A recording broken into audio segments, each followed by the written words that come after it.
Eran columnas donde se manifestaba una gran indignación ética y moral.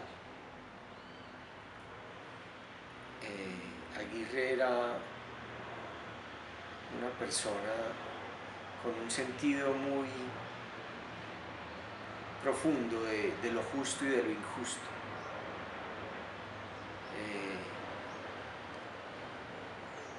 Eran años de mucha politización y eran años en los que se confiaba, tal vez Aguirre confió hasta el final, en que una revolución de tipo socialista o comunista, parecida a la cubana, podía instaurar un régimen de mayor justicia en América Latina.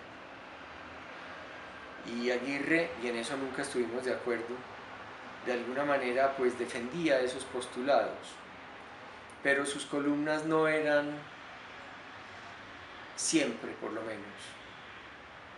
Yo diría que la mayoría de las veces no eran columnas de partido, él nunca fue un hombre de partido, o columnas claramente ideológicas, sino columnas con una gran indignación moral.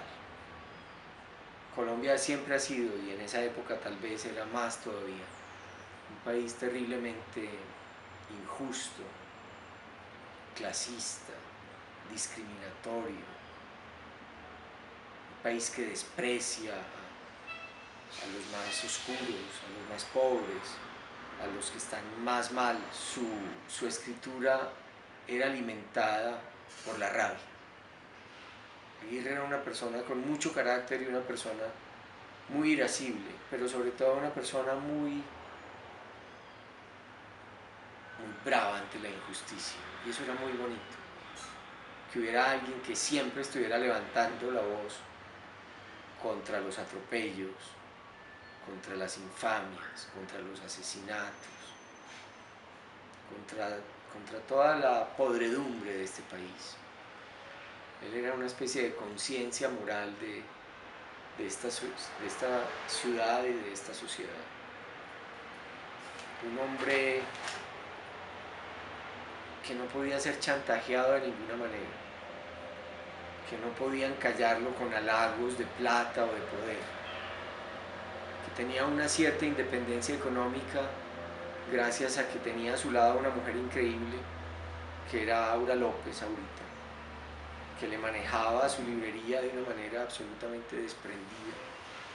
Él mismo era muy libre, él era un ejemplo